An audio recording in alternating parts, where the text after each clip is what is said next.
नमस्ते दोस्तों। आज की इस कहानी में आपका स्वागत है। दोस्तों, ये कहानी एक जवान लड़के और उसकी भाभी की है जो सच्ची घटना पर आधारित है। एक दिन की बात, कार्तिक की भाभी रिया की कमर में बहुत ज्यादा दर्द हो रहा था क्योंकि उनको कमर में लचक पड़ गई थी। कार्तिक ने रिया के बेडरूम में आया और बोला, चलिए भाभी, आप लेट जाइए। मैं आपकी कमर पर बाम लगाकर हल्की मालिश कर देता हूँ ताकि आपका बचा हुआ दर्द भी ठीक हो जाए। रिया ने उसे मना करते हुए कहा, नहीं रहने दो कार्तिक, मैं खुद कर लूंगी। कार्तिक ने कहा, आप खुद से बाम तो लगा लेंगी, लेकिन मालिश करना बड़ा मुश्किल होगा। मैं आपकी मदद कर देता हूँ, इससे आपको बाकी का दर्द भी ठीक हो जाएगा। यह कहकर कार्तिक कुर्सी से उठकर बेड पर रिया के पास आ गया और उसे लेटने के लिए कहा। भाभी जी बताइए कहाँ लगाना है रिया।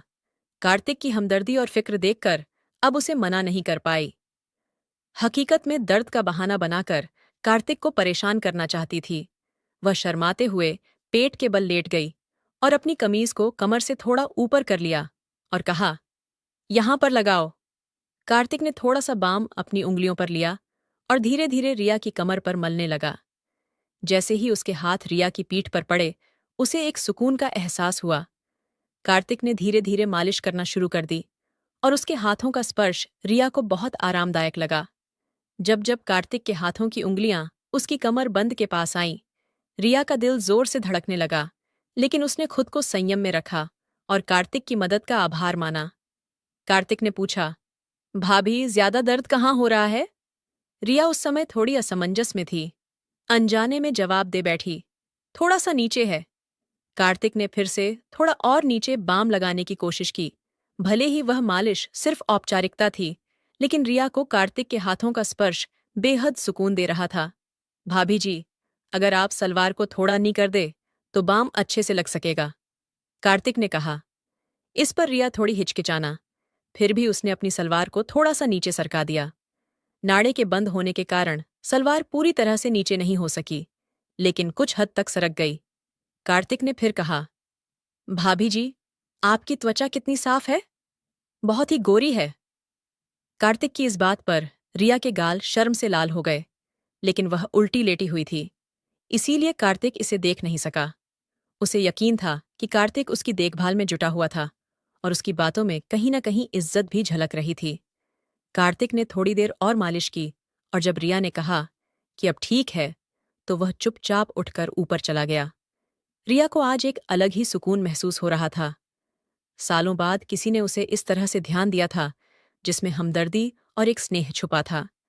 कार्तिक के बारे में सोचते हुए कब नींद में खो गई, उसे पता ही नहीं चला। अगली सुबह जब जागी तो उसने खुद को तरोताजा और शांत महसूस किया। नहाने के बाद रिया ने बहुत सलीके से तैयार होकर ब्लैक रंग का सफेद कढ़ाई वाला जोड़ा पहना और ऊंची हील के सफेद सैंडल भी पहने। हल्का सा मेकअप करने के बाद वह किचन में नाश्ता तैयार करने लगी। नाश्ता बनाते समय हर बार वह किचन के दरवाजे पर आकर सीढ़ियों की ओर देख रही थी। कार्तिक के काम पर जाने का समय हो गया था। जैसे ही वह नाश्ता तैयार करके बाहर आई, कार्तिक सीढ़ियों से नीचे उतर रहा था। आज तो बहुत ही बेहतर लग रही है, भाभी जी, लगता है कल की मालिश का असर हुआ, कार्तिक ने मुस्कुराते हुए कहा। उसकी नजरें रिया के लिबास और फिर पेंसिल हिल वाले सैंडल पर थी। रिया ने भी मुस्कुराते हुए जवाब दिया, असर तो हुआ, लेकिन तुझे कैसे पता? कार्तिक थोड़ा शर्माते हुए बोला, भाभी जी, आज आपने हमेशा की तरह हील के सैंडल जो पहने हैं, तो मुझे लगा कि कमर का दर्द अब ठीक है। रिया ने हंसते हुए कहा, बिल्कुल सही पहचाना तूने। अब डाइनिंग टेबल पर बैठ, मैं नाश्ता लेकर आती हूँ। फिर दोनों साथ में नाश्ता करने लगे। इसी बीच कार्तिक ने रिया से पूछा, भाभी जी, आप कभी साड़ी नहीं पहनती क्या? रिया ने जवाब दिया, पहनती हूँ, लेकिन बहुत कम साल में, एक आध बार अगर कोई खास मौका हो तो। क्यों? कार्तिक ने कहा, नहीं, बस इसलिए कि मैंने आपको कभी साड़ी में नहीं देखा।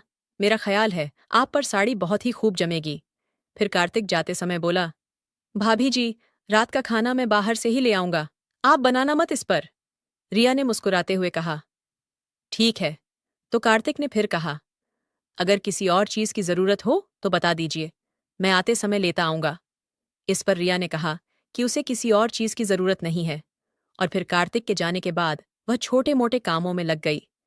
इसके बाद वह ऊपर जाकर कार्तिक के कमरे को भी ठीक करने लगी।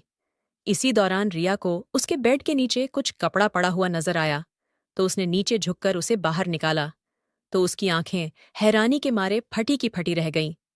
वह एक सफेद रंग का रेशमी अधविस्त्र था, जो शायद किसी लड़की की है। रिया ने उसे ध्यान से देखा और समझ गई कि किसी की व्यक्तिगत चीज हो सकती है, जो गलती से यहां रह गई हो। उसने तुरंत ही कपड़े को एक तरफ रख दिया और कमरे की सफाई करने लगी। इसी बीच उसे 3 दिन पहले की घटना याद आई। रोहन और रीना इसी कमरे में एक दूसरे के साथ थे।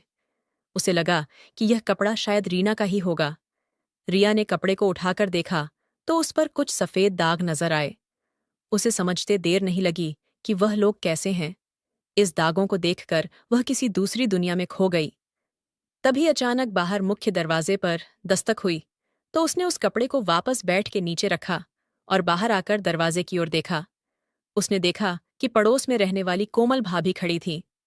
अरे भाभी, मैं अभी आती हूँ, रिया ने कहा और जल्दी से कार्तिक का कमरा बंद किया और नीचे आकर दरवाजा खोला। कोमल, जो पड़ोस में रहती थी, अपनी उम्र के 35वें दशक में थी और घर में ही ब्यूटी पार्लर चलाती थी। कोमल अक्सर दोपहर में रिया के घर आ जाती थी या उसे अपने घर बुला लेती थी और दोनों इधर उधर की बातें करती थीं। उस समय उस दिन भी रिया और कोमल गली मल्ले की ढेरों बातें कर रही थीं। कोमल के जाने के बाद रिया ने एक बार फिर से नहाने का मन बना आया। सुबह कार्तिक ने साड़ी का जिक्र किया था, इसलिए नहाकर उसने नीले रंग की प्रिंटेड साड़ी पहन ली और साथ में सिल्वर रंग का पेंसिल हील वाले खूबसूरत सैंडल भी पहने। कार्तिक के आने का समय भी हो चला था और वह शाम के 4 बजे ही आ गया। जब रिया ने दरवाजा खोला तो कार्तिक उसे बड़े गौर से देखने लगा। उसे अपनी इस तरह से ध्यान से देखता हुआ देख रिया मुस्कुराते हुए अदा से बोली, ऐसे क्या देख रहे हो? कार्तिक मुस्कुराते हुए बोला, वाकई भाभी, आज आप इस साड़ी में बहुत ही खूबसूरत लग रही हैं। ये कहकर वह अंदर आ गया और वह साथ में रात का खाना भी लाया था। भाभी, मैं ऊपर जा रहा हूँ, फ्रेश होने के लिए आप एक गिलास शरबत बना देंगी, प्लीज? रिया ने उसकी ओर मुस्कुराते हुए देखा और कहा, हाँ हाँ, क्यों नहीं। उसके बाद कार्तिक ऊपर चला गया और फ्रेश होकर जब नीचे आया तो उसने एक आरामदायक टी शर्ट और शॉर्ट्स पहना हुआ था। रिया ने शरबत बनाया और उसे अपने बेडरूम में ले आई और उसने वहां पर कूलर लगा हुआ था। कार्तिक रूम में आकर सामने वाली कुर्सी पर बैठ गया और रिया भी बेड पर टांगे नीचे लटकाकर बैठ गई। दोनों ने इधर उधर की बातें की। इस दौरान कार्तिक ने रिया से पूछा, भाभी, अब आपकी कमर का दर्द कैसा है? रिया मुस्कुराते हुए बोली, अरे, अब तो मैं बिल्कुल ठीक हूं। कल तहे इतनी अच्छी मालिश जो की थी। कार्तिक ने अपना शरबत का गिलास साइड टेबल पर रखते हुए कहा, भाभी, आप आराम से लेट जाइए, मैं एक बार और बाम से आपकी मालिश कर देता हूं, ताकि आपकी तबीयत और भी अच्छी हो जाए। रिया ने मना करते हुए कहा, नहीं कार्तिक, मैं अब बिल्कुल ठीक हूं। लेकिन कार्तिक ने कहा, भाभी, आप मेरे लिए हमेशा इतना करती हैं, क्या मैं आपके लिए इतना भी नहीं कर सकता? चलिए लेट जाइए। रिया ने उसकी बात को टाल न सकी और खाली ग्लास टेबल पर रखते हुए बोली, अच्छा बाबा, तू मानता नहीं? लेटती हूं, पहले सैंडल तो उतार दूं। सैंडल उतारने की जरूरत नहीं है भाभी, इतनी खूबसूरत सैंडल आपके हसीन पैरों की खूबसूरती को और भी बढ़ा रहे हैं। आप ऐसे ही लेट जाइए, कार्तिक ने थोड़ी चंचलता से कहा। रिया को उसकी बात पर हंसी आ गई और वह उसकी बात मानकर बेड पर लेट गई। उसने साड़ी पहनी हुई थी, इसीलिए उसकी कमर कार्तिक की नजरों के सामने थी। कार्तिक ने बाम को उंगलियों पर लगाया और रिया की कमर की मालिश करने लगा। रिया ने कार्तिक से पूछा, एक बात बता कार्तिक, तुझे मेरी ऊंची हील वाली सैंडल बहुत पसंद है ना? कार्तिक थोड़ा शर्माते हुए बोला, जी भाभी, आप बिल्कुल सही कह रही हैं। आपको अजीब लगेगा, लेकिन मुझे महिलाओं के पैरों में हाई हील वाले सैंडल बहुत आकर्षक लगते हैं और आप तो हमेशा ही हाई हील की सैंडल या चप्पल ही पहनी रहती हैं। रिया मुस्कुराते हुए बोली, अरे, इसमें शर्माने वाली क्या बात है? और मुझे कुछ अजीब नहीं लगता, मैं तो तेरी भावनाओं को समझती हूँ। कार्तिक के हाथों से हो रही मालिश से उसे बहुत आराम मिल रहा था। कार्तिक के हाथ धीरे धीरे नीचे की ओर और बढ़ने लगे। रिया के मजाक के मूड को देखते हुए कार्तिक ने भी थोड़ा हिम्मत दिखाते हुए कहा, भाभी, आपकी त्वचा कितनी नरम है। अगर आप चाहे तो साड़ी को थोड़ा नीचे कर ले, ताकि मैं अच्छे से मालिश कर सकूं और साड़ी भी गंदी नहीं होगी। रिया ने थोड़ा शर्माते हुए साड़ी को थोड़ा ढीला कर दिया ताकि मालिश करने में आसानी हो सके।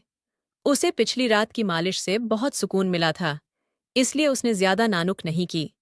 जैसे ही रिया ने साड़ी को ढीला किया, कार्तिक ने धीरे से साड़ी को नीचे की ओर कर दिया ताकि वह अच्छी से उसकी कमर की मालिश कर सके। लेकिन उसी समय रिया को एहसास हुआ कि उसने जल्दबाजी में कोई गलती तो नहीं कर दी है और उसे थोड़ी असहजता महसूस हुई। उसने तुरंत स्थिति को संभाले हुए साड़ी को सही किया और कार्तिक को रुख का संकेत दिया। कार्तिक ने बिना कुछ कहे धीरे धीरे रिया की कमर की मालिश जारी रखी, तो उसे जैसे ही गहरा सुकून मिल रहा था, वह मालिश से मिलने वाले आराम का आनंद ले रही थी और उसे कोई आपत्ति नहीं हुई। कार्तिक ने मालिश को जारी रखते हुए धीरे धीरे अपने हाथों को नीचे की ओर बढ़ाया। रिया को मालिश से राहत मिल रही थी, लेकिन उसे महसूस हुआ कि कार्तिक ने थोड़ी और हिम्मत कर ली है। उसने ने महसूस किया कि उसकी पीठ पीछे के निचले हिस्से में ज्यादा ध्यान दे रहा है। रिया को यह महसूस हुआ कि उसकी साढ़े कोट थोड़ा और ढीले हो गए हैं और उसने शर्म के मारे अपना चेहरा तकिए में छुपा लिया और अपने होठों को दबाकर अपने अंदर की बेचैनी को नियंत्रित करने की कोशिश कर रही थी। कार्तिक उसकी त्वचा पर बाम लगाने के बहाने मालिश कर रहा था, लेकिन रिया को महसूस हो रहा था कि कार्तिक की हरकत अब अधिक हो गई है। रिया ने अब भी कोई आपत्ति नहीं जताई, तो कार्तिक ने मालिश को थोड़ी और नीचे बढ़ाया। यह स्थिति रिया के लिए बहुत असहज सी लगने लगी, लेकिन उसने कुछ नहीं कहा। थोड़ी देर बाद उसे लगा कि कार्तिक उसकी सीमा पार करने की कोशिश कर रहा है और उसने तुरंत स्थिति को संभाले हुए मालिश को रोकने का इशारा किया। थोड़ी देर बाद जब कार्तिक ने गलती से रिया की पीठ के निचले हिस्से को छुआ, तो रिया अचानक से चौंक गई। उसे महसूस हुआ जैसे उसके शरीर में एक अजीब सी हलचल हो गई हो। उसने तुरंत कार्तिक का हाथ पकड़कर दूर कर दिया और घबराहट से बोली, अरे ये क्या कर रहे हो? कार्तिक रिया तुरंत उससे दूर हटकर बैठ गई। वह पूरी तरह से हैरान और घबराई हुई थी और कार्तिक भी स्थिति से खुद को असहज महसूस कर रहा था। रिया को उसकी हरकतें ठीक नहीं लगीं और वह घबराहट से बेड से उठकर खड़ी हो गई। जैसे वह खड़ी हुई, उसकी साढ़े को ढीले होने के कारण नीचे गिर गए, जिससे वह एकदम असहज हो गई। रिया ने तुरंत स्थिति को संभालने की कोशिश की और तेजी से नीचे की ओर झुककर अपनी साड़ी और पेटी कोट को उठाने लगी। तभी उसे समझ नहीं आ रहा था कि इस स्थिति में क्या करें, क्योंकि उसकी शर्मिंदगी और घबराहट चरम पर थी। उसने खुद को शांत करने की कोशिश की, लेकिन कार्तिक ने उसके घबराने पर ध्यान दिया और उसे संभालने के लिए बेड पर बैठने में मदद की। रिया ने कार्तिक से कहा, मुझे माफ करना, लेकिन अब यह सही नहीं लग रहा, हमें रुकना चाहिए। कार्तिक ने उसकी बात अनसुनी कर दी और वह रुका नहीं। बस फिर क्या था? शाम के समय रिया और उसका किराएदार कार्तिक एक ऐसी स्थिति में आ गया जहां दोनों के बीच अचानक नजदीकी उत्पन्न हो गई। रिया की सांसें तेज हो गईं और उसका शरीर कांपने लगा। उसके मन में एक अजीब सी हलचल थी, जिसे वह खुद को संभाल नहीं पा रही थी। हालांकि रिया पूरी तरह से स्थिति को समझने की कोशिश कर रही थी, लेकिन वह खुद को रोकने या कुछ कहने की स्थिति में नहीं थी। दोनों बिना किसी बातचीत के ही स्थिति में आगे बढ़ रहे थे। कार्तिक के नजदीकी ने उसे सहज कर दिया, लेकिन रिया ने उसे रोकने की बजाय उसे जारी रहने दिया। रिया के मन में उलझन थी और वह समझ नहीं पा रही थी कि क्या हो रहा है। उसके दिमाग में एक सन्नाटा था, जबकि उसका शरीर एक स्थिति में फंस गया था। कार्तिक ने इस नज़दीक को बढ़ाते हुए रिया के शरीर को अपने तरीके से महसूस किया, जिससे रिया और भी ज्यादा सहज हो गई। आखिरकार रिया ने महसूस किया कि उसकी स्थिति बहुत आगे बढ़ चुकी है और उसे अब रोकना ठीक नहीं होगा। फिर वह सब कुछ हो जाने के बाद फिर से सन्नाटा पसर गया, जैसे कि किसी तूफान से गुजर जाने के बाद की शांति होती है। उसने तुरंत कार्तिक के पीछे हटने को कहा। रिया खुद को संभाले हुए अपनी सांसों से नियंत्रित रखने लगी। थोड़ी देर बाद कार्तिक भी अपना सिर झुकाए कमरे से बाहर आ गया। तो दोस्तों, आपको यह कहानी कैसी लगी? कमेंट करके जरूर बताएं। अगर आपको यह कहानी पसंद आई हो तो इसे लाइक करें और अपने दोस्तों के साथ शेयर करें। आगे भी ऐसी ही रोमांचक कहानियों के लिए हमारे चैनल को सब्सक्राइब करें और बेल आइकन दबाना ना भूलें, ताकि आप हमारी कोई भी कहानी मिस ना करें। धन्यवाद।